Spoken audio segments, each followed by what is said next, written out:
Welcome in, everybody. James Phillips here, joined by Brian Hale. We're in the DME studios, and this is our week 3 of the DME PrepZone Southern Orthopedic preview show. Brian, game of the week this week is Dora traveling to Jasper. That's going to be a huge game with a lot of region implications, but also a big rivalry. Yeah, also, and the number 1 Vikings. We found that out on Wednesday, that the Vikings are number 1. Top team in 5A. If you need any more motivation, that's it. But there's just going to be a whole lot of good quality action. We have a full slate. Region play begins this week. And I tell you what, some of these, it's almost like a region semifinal. Some of these are going to have far-reaching implications to the way playoff spots are going to be conducted throughout the regions. Well, you know, this is week 3 of the season, but it's the first time that we've had our home field advantage to do the show here at the DME studio. And we've invited Dora's coach, Bart Lockhart, and some of their players, and also Coach Brian Moore from Jasper and a few of their players, and we'll be interviewing them here on the show. And then later, we'll have sports editor Jonathan Bentley join us, and then our digital guy, Jeffrey Winborn, they'll be joining us so we can do our picks throughout for this week. Yeah, it's going to be great to have the Vikings on for the first time this season. Dora's old pros. I mean, you know, they've been and done it, but hey, you know, it's great to have the Vikings on for the first time. Well, and they're number 1 ranked, so that brings them a target on their back, and maybe the Vikings will be able to withstand that pressure. That's a lot of pressure to be number 1. Yeah, it's going to be an interesting matchup on Friday. And so far, they really haven't proved anything. They've beaten Coleman, but that's 1 win. So I guess, you know, they've got to step up their game as much as people are going to step up to try to beat the number 1 team. Yeah, and that kind of works both ways because, you know, with the off week, you don't necessarily know what they did improvement-wise or changing scheme-wise. And at the same time, though, you know, all you've got to go on is that one while they've had a week to rest. That's right. Well, we'll be back in just a moment, and we'll have the Jasper Vikings coach and players with us. I'll be interviewing them, and then the segment after that, Brian will be interviewing Coach Lockhart and the Dora Bulldogs. We'll see you in just a minute. All right, welcome back in. James Phillips here, and I'm joined now by Coach Brian Moore and a couple of the players from the Jasper Vikings as they get ready to play Dora this week. Coach Moore, if you would, just introduce the 2 guys you brought with you. Yeah, I brought some old guys here. Sheldrick Cherry is a safety for us. Sheldrick has been around, 3-year starter. One of the leaders of our football team, and then Harrison Saunders, inside linebacker. A lot of people know, again, 3-year starter. It's nice to have some vets here with me. So we're excited, glad to have those guys with us today. Now, before we get talking about the game this week, let's talk about these 2 guys. Harrison is like a tackle machine. People run at him so he can tackle them, it seems. Yeah, he makes a ton of tackles. Our scheme is set up to allow him to do that, and he and Taurus Rudolph run around and make tackles, and he's been there, been consistent, played all 13 games last year, played very well against Coleman, really set the tone of the game early on the first snap. They ran fullback dive, and he and Tebow got in there and made a big tackle, and so that was big. And then Sheldrick the same way. You know, Sheldrick is a very rangy guy that could really play both sides of the ball if we did that. And has some real athleticism and does a lot for us. Makes all the calls in the back.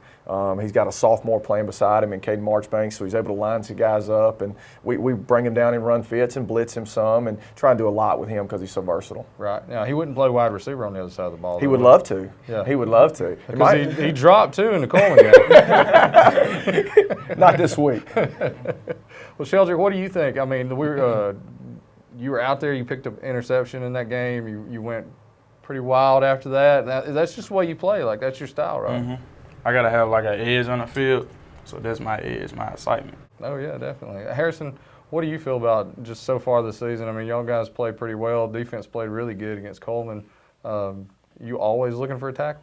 I mean, of course I'm always looking for a tackle, but I mean, just try to do whatever I can do, run plays, pass plays, just try to stay calm too at the same time. Like I'm about the opposite of Sheldrick. I'm more cool than he is. Right. Like he kind of has to let it go, but like I just stay calm. Well, and you have the job of telling Tebow where to go too. Yes, right? I always have to tell Tebow where to go. Well, Coach, last week you guys didn't have a game. How did the bye week go?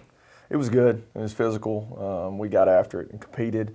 That's the big thing. Every day we compete at practice. And there's a fine line between being crazy and doing too much physically and trying to stay healthy, but at the same time you got to maintain that edge. And I thought last week we were able to do that. I thought the bye week went a lot better than the previous year. as far as, guys, again, getting after it. And, when you have a week off, that's a good thing. But, again, if you go into that, if you're a little sluggish after that week off, you got to be careful of that and kind of prevent it. So I thought we had a great week, and hopefully we'll have another good week of prep. Now, did you have any guys banged up that got healthy, or everybody? We're good? pretty healthy. We're very fortunate. Last year after Coleman, we were pretty beat up, and we got healthy. And I think everybody went. We had one kid had his wisdom teeth out, but that was a minor deal. We had that set up for the bye week for that reason. Right. And so he's back. Practiced yesterday, so we're full go. Well, how about this week? Let's talk about Dora. I know you guys have scouted them a little bit. What do you see in their team? What do you guys have to do to pick up a win? Well, I'll let them talk about different sides of the ball, but as far as first their defense that they don't see much, and they can talk about their offense. I think run to the ball really well. Play a lot of kids on defense. That's one thing that we personnel them, we see that they play a lot of guys, and they're trying to stay fresh. Right. And so they're rotating a lot of kids and not playing as many both ways this year as they did in the past. And but they've got some guys. The Jamal Harris kid in the back end's really good. They got some huge D linemen. I think it's been kind of note. I mean, they were absolutely massive up there, which bothers you as far as clogging run lanes and things like that. And then two really athletic defensive ends, specifically number 9, that is a problem. He's a 10th grader, but can really play. So again, they're a team that they had 2 additional players this past week that didn't have the first game that played corner and safety, and so they've got some athletic kids, as they always do. Right. All right, guys. What about their offense? What do you guys see on film from them? They got 2 running backs that's real good, and they wide outs, have a lot of speed. They got a big offensive line, but I think that's an advantage to us because we're really fast on the line, and then me and Tebow, just the front 7, I think we can run past them, but they do have 2 really good backs. They can move really fast, so we got a decent quarterback too. I was going to add that as well. I think the addition of his arm this year is what really, if you notice, hit some post balls, and they've thrown the ball down the field a lot. He's really accurate and throws a good ball. I'm a quarterback guy, so I like to see the spin on the football, and he's a good football player, a senior, I believe, that's just come back out. Maybe was a baseball guy. That adds an element that they didn't have last year. Right. Being able to throw the football down the field is a major concern. Right. Against Carbon Hill, they tried to spread the field a lot. I was at that game, and they really did. They pushed it down the field. I don't know if they ever hit one of those, but they were right there almost every time. For sure. And again, it just makes you back up. You can't continue to get hats to the box when they're able to throw it that way. And so again, Harrison and Taurus and those front guys are going to do a good job because we're not going to be able to allocate hats to the box like we could maybe last year. So that's a concern for us because the quarterback is a good player. Hosea's broke 100 yards first 2 games. He's a good running back.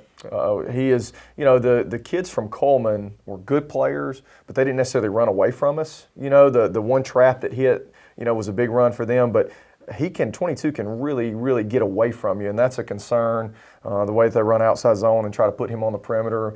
Even I expect, throw the ball to him and that sort of thing, and try to get him out in space. We're going to have to do a good job with him for sure. Right, and we have to mention it's a big rivalry as far as the county goes.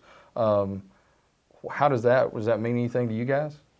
Of course it does. We know a lot of those guys over there. We're friends, grew up with them. So, it's personal and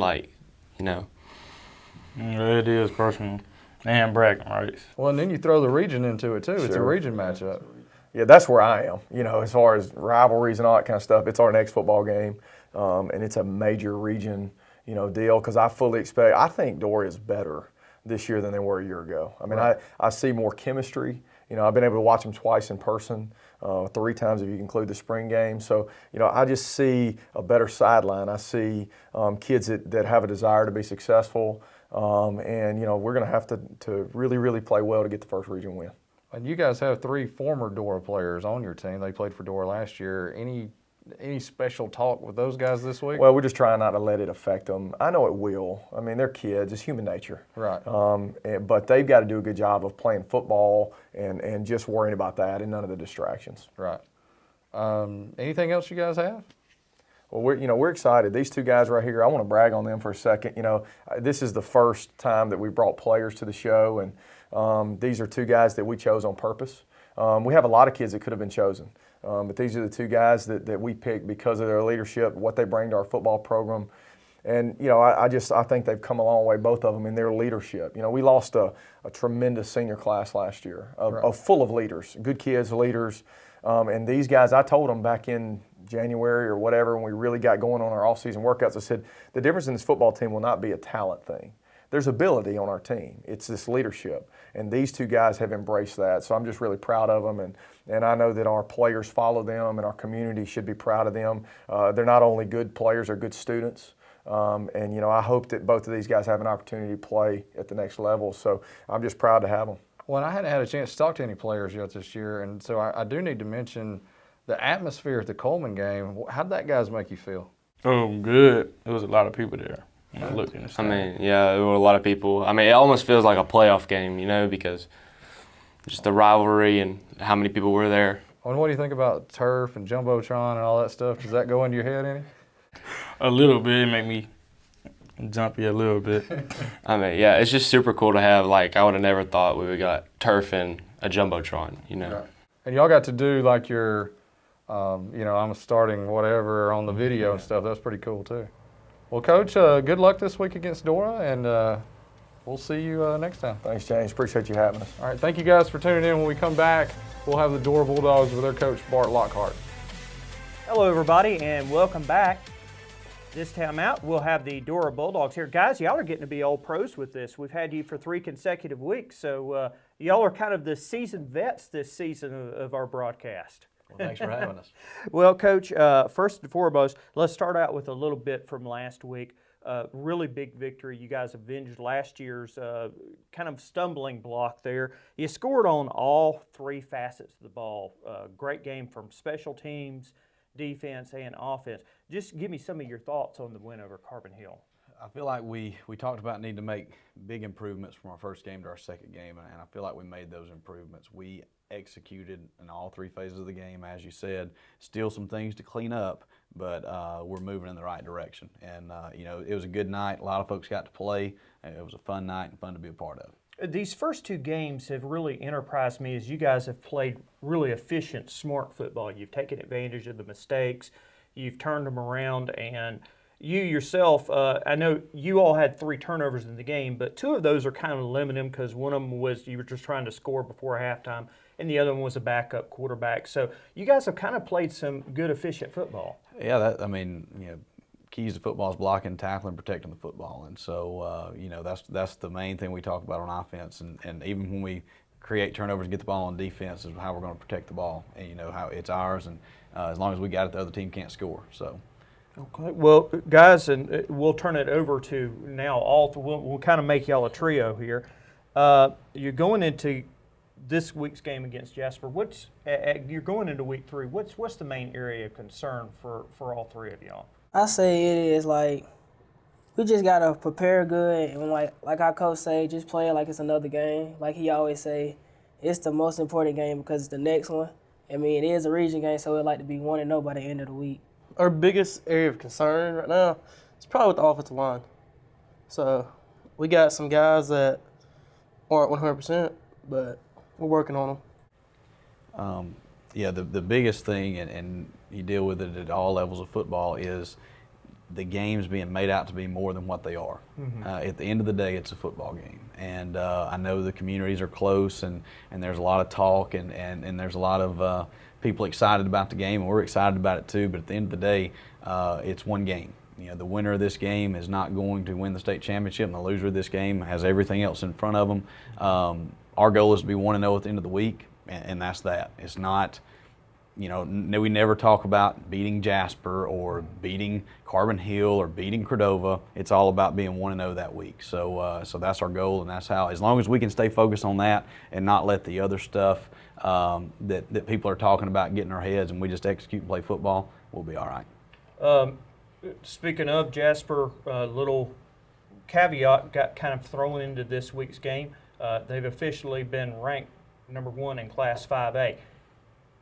Motivator or more pressure? No, it just confirms what we know. They're a good football team. And, I mean, so I wouldn't expect anything less. They had a good year last year, and they're a good football team.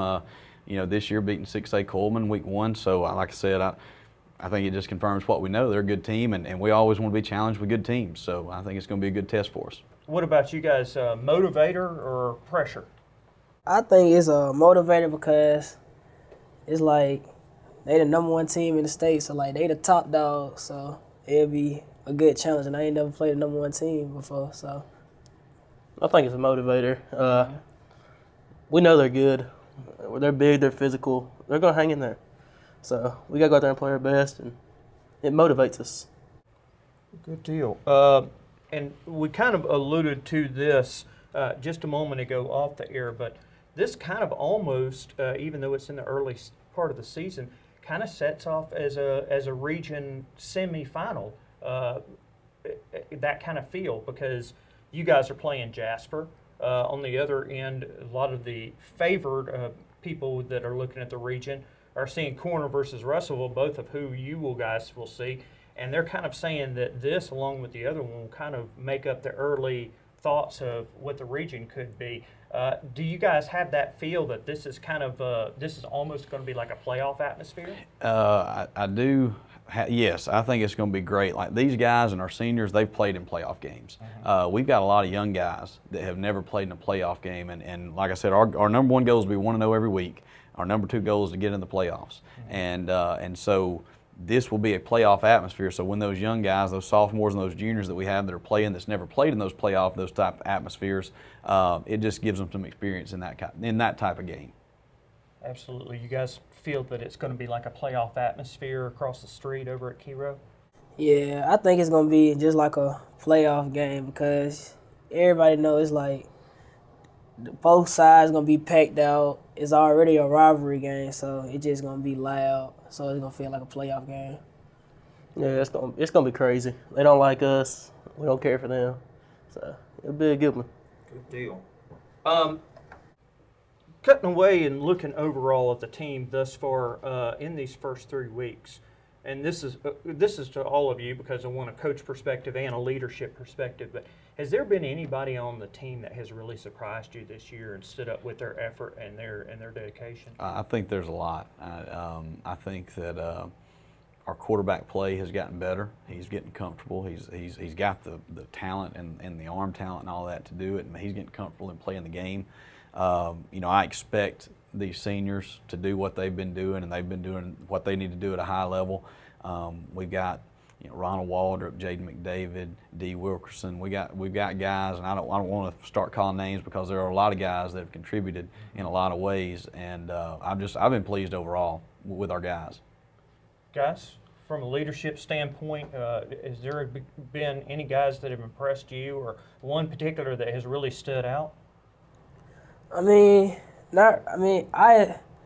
came to them and like told them how it's gonna be. Like y'all just gonna have to catch on, cause like I used to tell like the 10th graders that play now, I used to tell them that JV is different from varsity, like the game speed is. So as long as you just give it your all, you'll catch on pretty good. And they stepped up to the challenge.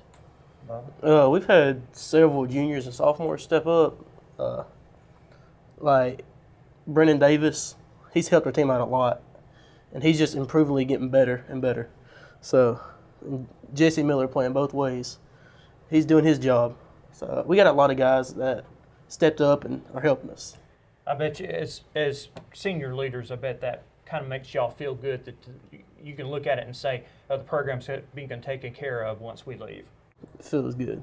Good. All right, so our cutaway question, and I know it's burned the lines the past week, so we'll pose it to you. Guys, does Tennessee win another SEC game, or do they win an SEC game this year? I'll let them answer that. Okay. Who'll go first? Go ahead. Nah, they ain't not gonna win one. Jamal's already put it to him. Bubba, what do you think? Ain't no way. No way. Wow. All right, here's another question. Does UAB beat Tennessee in a couple of weeks? Yes. Yes. All right, going for the home crowd. Coach, what do you think? Did the Blazers blaze Tennessee? That'd be a great win for Coach Clark and his program, so I hope so. It would be. Well, we're going to be back in a few minutes, guys. We always appreciate you. You brought great stuff. We're going to be back in a few minutes with our staff picks, so stay tuned. Hey, welcome back in, guys. James Phillips, Brian Hale, and now we're joined by Jonathan Bentley and Jeffrey Winborn, and we're going to do our picks for this week. Be sure, if you're looking for what games are going on this week, go to DME.PrepZone.com. We've got all the games listed. You've got preview information. You've even got directions to get to the stadium. So be sure to check out DMEPrepZone.com and look at it throughout the night on Friday night because we'll have live updated scores throughout the night. Brian, let's start off with our first game of the week. Winston County is going to be playing Addison at Addison. Let's start with that game, guys. What do y'all think? Well, I really believe that it's going to come down to a more multifaceted offense. We've seen that Winston County can run the ball extremely, extremely well with their good running back Owens. Throwing the ball, not convinced. Addison, I've seen them. They may not throw it a whole lot, but they throw it and they throw it very well. I'm going to give this to Addison. Simple fact of the matter is if they hadn't had 8 turnovers against Piedmont, I think they would have won over Piedmont by 2 scores easily. To only lose by 12 points and have 8 turnovers is something, especially with the caliber of Piedmont, and I think that shows that Addison's a real deal. I agree with you. If Addison can take care of the ball, there's not another game to schedule in the regular season that they should lose. They're an experienced team. They're well-rounded. I think they're going to take care of Winston County pretty handedly. But, yeah, same page as you. As long as they can take care of the ball, they should be good for the rest of the season. Yeah, I'm taking Addison. I mean, they can run, they can throw. They are a state contender. Winston County is a very good team. Yes. They're improving. They have a great coach. But this is going to be Addison. Pretty handily also. Well, I got to agree with you guys. I think Addison bounced back this week. They played a really tough Piedmont team. And one thing that people should know is they want to listen to that game. They can listen to it live on mountaineagle.com. Brian and Chuck Dunn will be there doing the play-by-play on that game. And so that should be a fun game. It's a county rivalry as well. And so that always brings out whatever emotions in the fans and the players and everybody. Should be a really good game. Yep. All right, Jeffrey, what do we got next? We're going to head over to Carbon Hill where Greene County's coming in. Both these teams are coming off pretty significant losses. Greene County 53-12 to Central Tuscaloosa. And, of course, last week in our Southern Orthopedic game of the week, Carbon Hill lost to Dora 42-14. Here's a key stat. Greene County gave up to Central Tuscaloosa's Javante Leatherwood 144 yards and 3 touchdowns. I want to say that if Carbon Hill can replicate any of that, because you got to think Matthew Wallace against Dora last week rushed for 130 yards and 2 scores.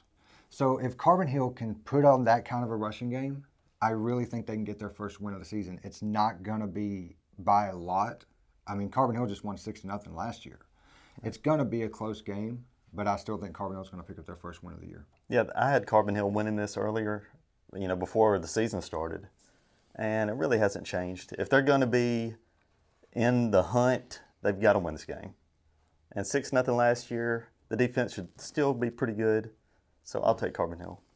Yeah, I'm going to go Carbon Hill also. I think that they played relatively well against Dora. They put up over 300 yards of offense. It was the mistakes that killed them. I think they can reduce some of that this week, and if they can just get good open field containment in a lot of their tackles and let their guys execute the way that I know that they're capable of. They showed it in quite a few drives last week. I think they take this. Well, each of the last 2 years, these two teams have played in really tight games. It's been less than a touchdown difference in both games that they've played. And I think that, like you guys said, Carbon Hill should come out with a victory. It's going to come down to who makes the least amount of mistakes. Turning the ball over, crazy penalties, that sort of thing, that'll be the difference in this game. But I think Carbon Hill, with the way that Chavis Williams coaches those guys, they're fundamentally sound, and they're going to do those little things. So I think Carbon Hill comes out with a win. Jeffrey, where are we going now? Good Hope at Cordova. Now, look, you look at Good Hope's score last week. They were 41-26 over Prosperville. That sounds like a very lopsided score. But I went and started doing some research on that game. Good Hope only had a 2-point lead in the fourth quarter before they really started to pull away. So the score is not really reflective of how that game played out. And I'll say this, Cordova quarterbacks combined for 22 of 28 for 259 yards last week. I really think that the referees in Hamilton aside, if Cordova can clean up their mistakes and if they can play sound football, they should win this game. Well, guys, we all know it. We all know what goes on at Hamilton. So I think you take a look at the close score, and I basically think that Cordova should have won that one. If it was played, let's say this for some reason was played at, let's just say Brilliant. I think Cordova wins this game. So that being said, you come in, I think Cordova's in a much better position. They're showing that they're getting better every single week, and because of that, I'm going to give this edge to Cordova. I think they take this week. Well, that would be big for Coach. New coach Justin Jones still looking for his first win. And this is Good Hope's first road game. So I'm taking Cordova in this. It'll probably be really, really close like last week, Hamilton. But, yeah, they're due for a win like this at home. So all three of you guys pick Cordova? I'm going Good Hope. Cordova has improved greatly, but they've got to show me that they can pick up that win. Good Hope was a 10-win team last year. They're still a good football team, even though they lost a lot of players. I'm going Good Hope. I think it'll be closer than what we would have expected at the beginning of the season, but Good Hope wins it. Up next, we got Corner and Russellville. Corner has looked really good so far this season, blowing out Oak Grove 45-0 last week. They're going up against Russellville, traveling to Russellville this week, who won an overtime game against Deschler. Look, Russellville's offense last week, they threw an interception, 2 fumbles, 2 blocked punts, and they gave up 21 unanswered points in the third quarter. The Corner is playing too good a football right now. Russellville, just too many mistakes. Corner's Colin Daniel, 268 yards, 4 touchdowns. I mean, it's not even going to be close. Corner's going to go up, handle their business, come home with another win. I'm going to agree with you on this. I believe that Corner is not pulling quite the attention from the outside of our area that they should get. I think a lot of this is coming down to very good execution. I think guys know the system, and I think that they have the right players coming in or come back this year to help them get that. I'm going to take Corner in this. I really think that Corner is going to take care of business and look to see what happened in Jasper Dora, because that's going to really determine. Corner's going to be up there looking for a playoff, one of those home playoff spots. I'm taking Russellville. I mean, just Corner is good, yes. Have they done it on the road yet? No. I mean, if they win this, hey, I was wrong, and they're a contender. But I think Russellville's 7th, and it's just going to be. If it was at Corner, I'd probably pick them, and they might have the better team. Russellville was it Deschler last week? They beat. Mm-hmm. I mean, that's a big win. Yeah, 27-21 in overtime. This will probably be close too, but I'm going Russellville. Yeah, I'm going to go Russellville too, and much for what you said. Deschler's always a good team. Even when they're down, they're a playoff team. I think that's a big win for Russellville. Jeffrey mentioned they turned the ball over 3 or 4 times in that game. They've probably got that out of their system now. They're going to be playing at home, and that's a tough place to go play. I think Corner is a really good team, and I think they could win this game. But I just think they haven't been tested. They've played a pretty good team in Northside and beat them, and then a absolutely terrible team in Oak Grove. And Corner actually has been bit by the injury bug as well. I heard that their 6'6" tight end, who's one of their better players, is injured and maybe out for the year with an ACL injury. So that's going to be a big blow to Corner as well. I'm going Russellville. Up next, we got Lynn at Marion County. Both these teams are coming off wins. Lynn 26-14 over Phillips. Marion County 26-6 against Hackleburg. Last year, Marion County won this game 24-12. I kind of see very similar results this year. Lynn's playing good, but I still think being at Marion County, they're just not going to be able to get away with this one. Yeah, it reminds me of the Hamilton. You go to Marion County, you're down. And if they're actually pretty good anyway, that's going to be tough. I think Lynn is really, really good, and if they are, they'll win this game, but I'm going Marion County. Yeah, it's going to have to almost be like the 14-point rule when you're at Hamilton. I think it'd be the same thing here. If Lynn doesn't get up by 14 points, I see this easily going to Marion County's way. But I am predicting Marion County to win unless Lynn can just absolutely come out and dominate. I think it goes Marion County's way. I'm going to go Marion County too, and I think it's just early in the season it's so hard to tell what teams actually have. Lynn beat a Phillips Bear Creek team that's not very good most of the time, and then Marion County, they really didn't beat a very good opponent either. So I'm just going strictly because it's at Marion County. They'll get a close win because they're going to get a call there at some point in the fourth quarter that'll put them over the top. You got South Lamar at Meek up next. South Lamar was on a bye week last week. They opened their season 28-0 against Lamar County. Meek, they are on a roll in the wrong direction. Right. They're not playing very good football right now. I really don't think this game was 45-0 last year, South Lamar. I think we're looking at something very similar again in 2019. And I'm going to agree with you 100%. Meek's going to have to find strength somewhere that they can start playing up on and playing them on quick. They're not going to find it this week. They're going to have to find an opponent that decidedly a lot easier than South Lamar. South Lamar's a good team, so I'm going to take them. I'm going South Lamar too. South Lamar. I mean, Meek had lost a lot of seniors, and South Lamar is South Lamar. So if they can go through this game and not get anybody injured, that would probably be. That's a good day. Yeah.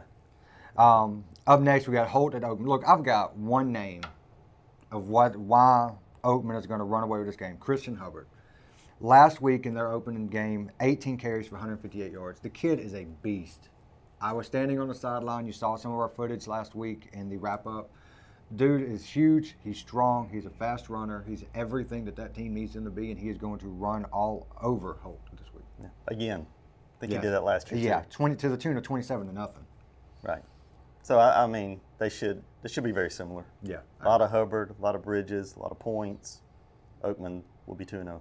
Yeah, in this game, you just mentioned it was 27-0 last year. I've got to think with the experience, the returning and everything else, this year's Oakman team's a lot better than last year's Oakman team. And if they won 27-0 last year on the road at Holt, they're going to do it even bigger this week. So Oakman all the way. Oakman, let's go. Next one. Summoning Christian, that's Sologent. Look, Summoning Christian, they had that horrible, just heartbreaking loss in week 1. They got blown out last week. Sologent actually 23-20 over Lamar County. Sologent won this game huge last year. I love the heart that Summoning Christian is showing right now. I love the fight on that team. I just don't think they have it in them to win this game. And this is kind of one of the sticking points at the end of this particular set that they have, 1, 2, and 3. Summoning Christian will kind of get opponents that they can actually show their improvement against. But this week, unfortunately, they're going to have to take a hard one. Sologent's just going to be too tough. I say this game will be closer than what most people think. I think Summerton will stay with them for a while, but Sologent wins the game. Yeah, they might stay for a half, kind of like last week. It's going to be a lot like Decatur Heritage, so Sologent all the way. All right, up next is we're going to take a look at some NCAA games, kind of like me and you did last week by ourselves. We're going to rapid fire through these. We're going to start off, and this one may not be able to be rapid fire. BYU at Tennessee. James, I know you have a lot to say, or at least you did on Facebook, about the Tennessee Volunteers and what happened last week. Would you like to address our neighbors up north? It's always hilarious when Tennessee loses to basically a high school team. I think it makes my day. Even if Alabama had lost to Duke, I would have been happy that Tennessee lost. It's a personal deal with Tennessee fans. But Tennessee beats BYU this week. They bounce back and they beat BYU.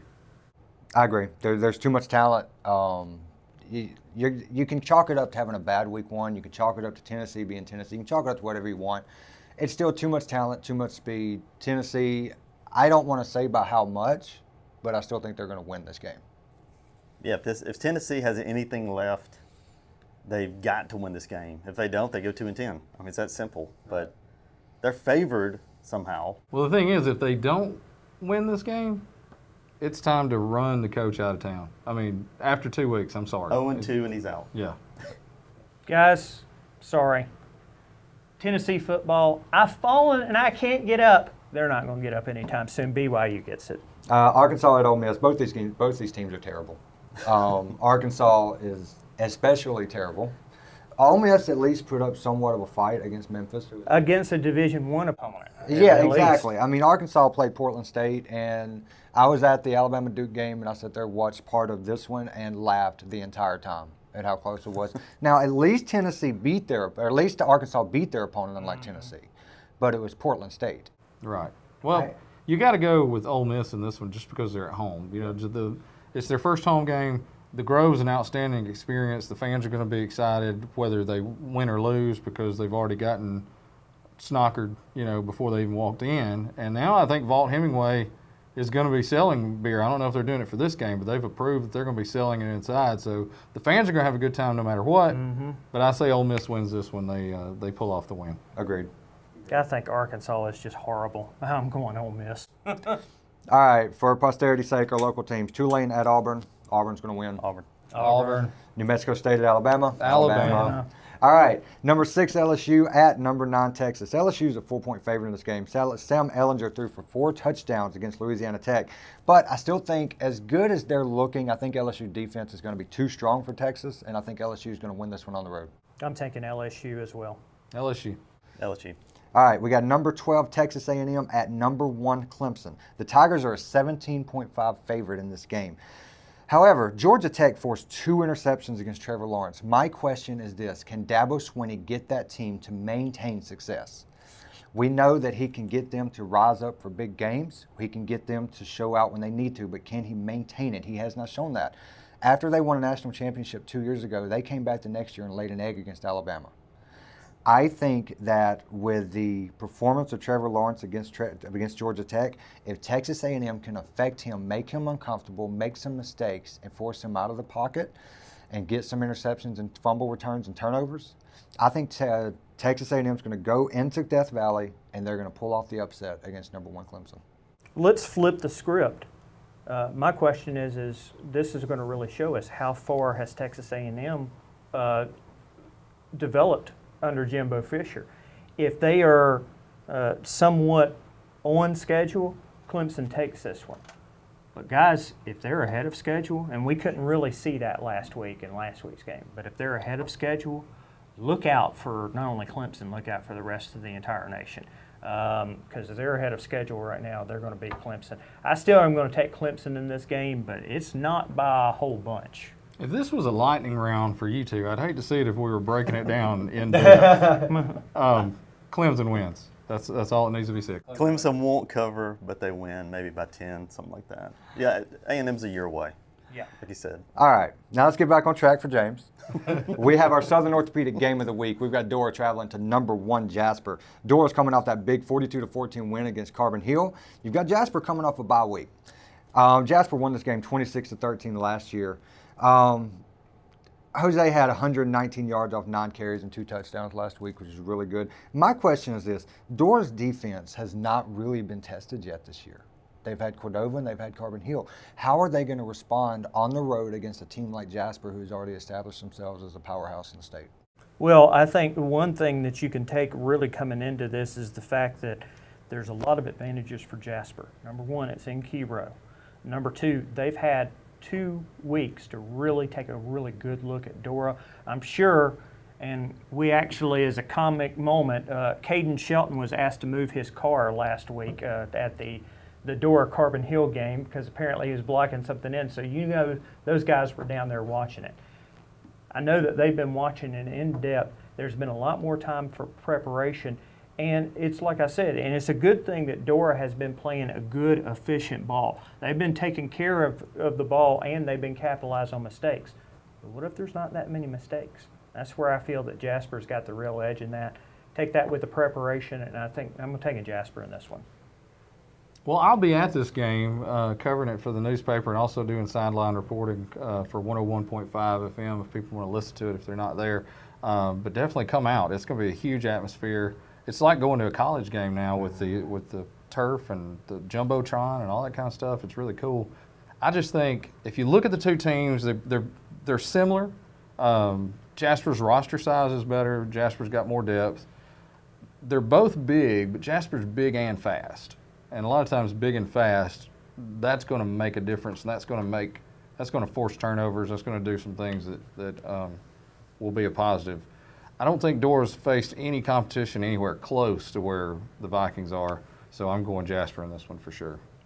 I'm going Jasper. I mean, Dora's taking care of business like they're supposed to, beat those 2 county teams, but this is just different. You know, you jump into 5A, the number 1 team. That probably helped Dora a little bit with Jasper being number 1, but I see Jasper controlling this. I think Jasper's going to win this. Yeah, guys, what do y'all think?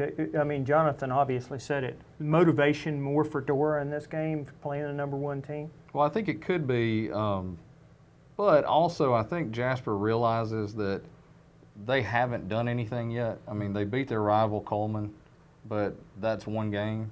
And I think they realize that now they already had a target on their back in the region because they were the region champs last year. Now you've got a target on your back with everybody you play. You're the number 1 team in the state. And so if you realize that going in, you don't rest on your laurels and you play harder and you try to continue to be the number 1 team. It's harder to hold on to the title than it is to come and win the title sometimes. All right, guys. I want everybody to remember, tune into DMEPrepZone.com. Right there, we keep you updated every Friday night with the scores as they happen with full box scores. Right now, we've got updated schedule results. As region play gets started this week, we're going to have the region standings on there as well. So be sure to watch that on Friday nights and throughout the week. Also, our Twitter accounts, Daily MT Eagle and at MT Eagle Sports. You'll have live updates throughout every Friday night on those as well. Hey, and don't forget, every Saturday morning, the best coverage of high school football in the state of Alabama by far. If anybody's seen places like the Tuscaloosa News, you've seen Birmingham News, they barely even mention high school sports these days. That's what we're all about. We've got a full section with in-depth stories from each game and then tons of photos. And tune into our Facebook page on Friday nights because I'll be at the Jasper game. Jeffrey, you'll be there. We'll be getting footage from that game. And then we'll have the audio broadcast of Winston County and Addison as well. So we've got everybody covered. Any way you want to know about high school football, we've got it covered, and we do it better than anybody. That's right. Anything else? Jonathan looks like he agrees, right? I was going to say Jasper volleyball is also number 1. That's right. Yeah, we've got the number 1 volleyball team and number 1 football Same team school. in the state. That's the same school. That's pretty cool. Same school, same time. Yeah, and we've got plenty of other good programs, volleyball, football, and even track right now that's going on. So, I mean, there's a lot going on in our area, and they can always look in the Mountain Eagle sports section because these guys do a tremendous job each week. All right, hey, that's it for us here this week, right? You guys got anything else? Thanks for tuning in, and be sure to check out our wrap-up show on Saturday mornings. We'll see you then.